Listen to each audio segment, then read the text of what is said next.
الحمد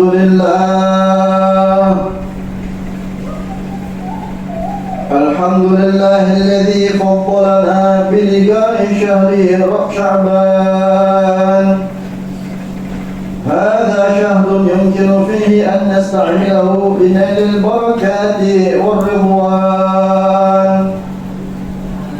اللهم فصل وسلم وبارك وكرم وشرف وعظم على سيدنا ومولانا محمد الذي أنزله الله إليه بجميع أنواع الدليل والبرهان، وعلى آله وصحبه الذين نالوا البركات والعرفان. أما بعد فيا عباد الله، أوصيكم ونفسي بتقوى الله، فقد فاز المتقون. وقد قال الله تعالى في كتابه الكريم: والعصر إن الإنسان لفي خسر إلا الذين آمنوا وعملوا الصالحات وتواصوا بالحق وتواصوا بالصبر. صدق الله العظيم.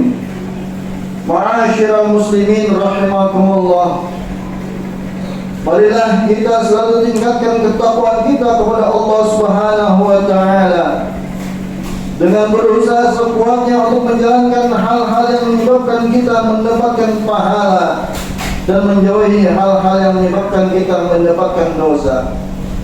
Ma'asyiral muslimin rahimakumullah, secara bahasa Sya'ban berasal dari kata syir, yang artinya jalan di atas gunung. Makna ini selaras dengan posisi bulan Sya'ban yang menyongsong bulan Ramadan. Hal ini merupakan kiasan bahwa bulan ke-8 dalam kalender Hijriah tersebut merupakan momen tepat untuk menapaki jalan kebaikan secara lebih intensif, mempersiapkan diri menyambut bulan paling mulia, yakni bulan Ramadan. Posisi bulan Sya'ban yang terletak di antara Rajab dan Ramadan seringkali kurang mendapat perhatian lebih dibanding dua bulan mulia yang menghimpitnya itu. Pada bulan Rajab, keutamaan seputar puasa dan amalan lainnya kerap kita dengar.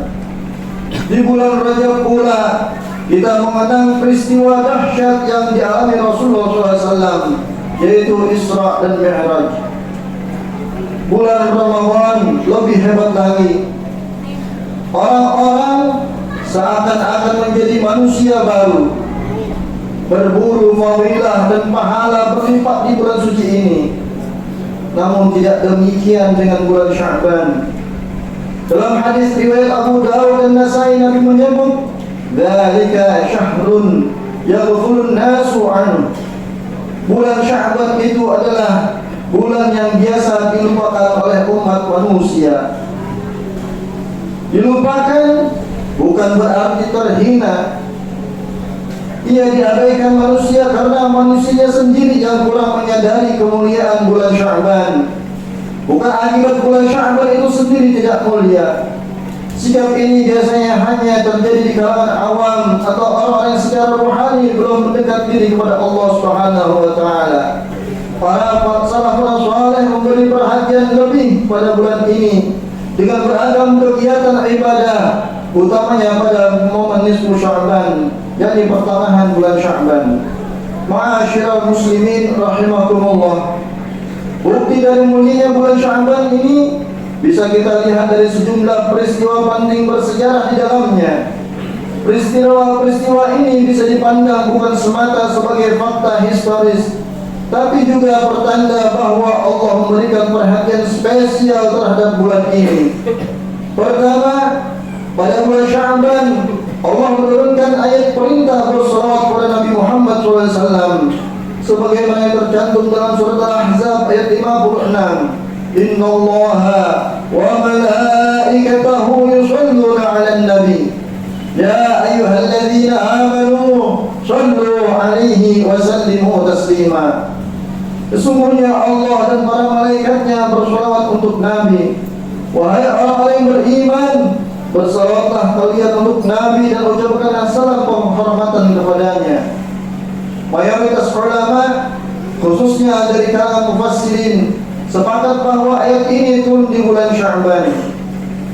Secara bahasa, sholawat berakar dari kata sholat yang berarti doa. Dalam ayat tersebut ada 3 sholawat.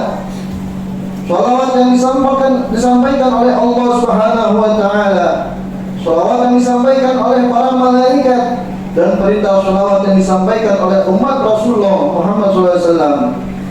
Imam Ibnu Katsir dalam tafsirnya mengutip pernyataan Imam Bukhari, menjelaskan bahwa Allah bersalawat bermakna dia memuji Allah, bermakna dia memuji Nabi. Malaikat bersalawat berarti mereka sedang berdoa, sementara manusia bersalawat selaras dengan pengertian mengharap berkah. Ayat tersebut menjadi bukti kedudukan Rasulullah SAW yang tinggi. Kemuliaan dan rahmat dilimpahkan langsung oleh Allah kepada beliau. Malaikat-malaikat suci terlibat dalam melafalkan doa-doa, dan seluruh kaum beriman pun diperintah untuk mengucapkan sholawat kepadanya. Wajar sekali bila Syekh Abdul Qadir Jailani dalam menganjurkan umat Islam untuk memperbanyak sholawat di bulan Sya'ban, di samping bergegas membersihkan diri atau bertobat dari kesalahan-kesalahan yang sudah lewat guna menyambut Ramadan dengan hati yang bersih. Ma'asyiral muslimin rahimakumullah. Kedua, bulan Sya'ban merupakan saat diturunkannya kewajiban berpuasa bagi umat Islam. Imam Abu Zakaria Nawawi dalam kitab Majmu' Syarah Muhadzab menjelaskan bahwa Rasulullah SAW menunaikan puasa Ramadan selama 9 tahun selama hidup.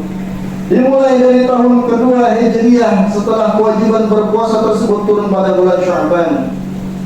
Puasa merupakan kegiatan penting guna meredam nafsu yang sering menuntut dimanjakan. Melalui puasa, manusia ditempa secara ruhani untuk menahan berbagai godaan duniawi. Bahkan dia harus menahan diri dari hal-hal yang halal, seperti makan, minum, berhubungan dengan istri, menjadi sinyal kuat bahwa sungguhnya ada yang lebih penting dari kenikmatan dunia yang fana ini, yakni kenikmatan akhirat, berjumpa dengan Allah Subhanahu wa Ta'ala. Bulan Ramadan merupakan bulan paling mulia di antara bulan-bulan lainnya. Artinya, Sya'ban merekam sejarah penting. Diresmikannya kemuliaan Ramadan dengan difardukannya puasa bagi kaum mukminin selama sebulan penuh. Sya'ban menjadi tonggak menyambut bulan suci sebagai anugerah besar dari Allah yang melipat gandakan pahala segala amal kebaikan di bulan Ramadan. Ma'asyiral muslimin rahimakumullah. Ketiga, bulan Sya'ban juga menjadi sejarah dimulainya Ka'bah menjadi kiblat umat Islam yang sebelumnya adalah Masjidil Aqsa. Peristiwa perpindahan kiblat ini ditandai dengan turunnya ayat dalam surat Al-Baqarah, "Qad nara taqalluba wajhika fis sama' falanwalliyannaka qiblatan tardaha fawalli wajhaka syatral Masjidil Haram." Artinya, sungguh kami melihat wajahmu kerap menghadap ke langit, maka sungguh kami akan memalingkanmu ke kiblat yang kamu sukai. Palingkanlah wajahmu ke arah Masjidil Haram. Saat menafsirkan ayat ini, Imam Qurtubi dalam kitab Jami' al-Ahkamil Quran dengan mengutip pendapat Imam Abu Hatim al-Basri mengatakan bahwa Allah memerintahkan Rasulullah SAW untuk mengalihkan kiblat pada malam Selasa di bulan Sya'ban yang bertepatan dengan malam nisfu Sya'ban. Kiblat menjadi simbol tauhid karena seluruh umat Islam terhadap pada satu tujuan. Beralihnya kiblat dari Masjidil Aqsa ke Masjidil Haram juga menegaskan bahwa Allah tak terikat dengan waktu dan tempat. Hal ini ditunjukkan dengan sejarah perubahan ketetapan kiblat yang tidak mutlak dalam satu arah saja. Umat Islam tidak sedang menyembah Ka'bah ataupun Masjidil Aqsa, melainkan menyembah Allah Subhanahu wa Ta'ala. Ma'asyiral muslimin rahimakumullah. Demikian khutbah awal Sya'ban yang ini disampaikan. Semoga kita semua termasuk orang-orang yang tidak menyia-nyiakan bulan Sya'ban meski di tengah kesibukan duniawi yang luar biasa. Al-Fakir mengajak kepada jamaah sekalian untuk menyisihkan waktu untuk meningkatkan kedekatan kita kepada Allah Subhanahu wa taala melalui ibadah, zikir, memperbanyak shalawat dan amal kebaikan lainnya, lebih-lebih di bulan mulia ini. Mudah-mudahan kita selalu diberi kekuatan, taufik serta hidayah oleh Allah Subhanahu wa taala untuk selalu kembali ke jalannya, jalan yang penuh dengan kasih sayang dan keridhaan Allah Subhanahu wa taala. Amin amin ya rabbal alamin. Barakallahu li wa lakum fil Qur'anil azim wa nafa'ani wa iyyakum bima fihi minal ayati wa dzikril hakim. Wa taqabbalallahu minna wa minkum tilawahu innahu huwas samiul alim. Wa aqulu qawli hadza fastaghfirullaha wa atubu ilaih. Innahu huwal ghafurur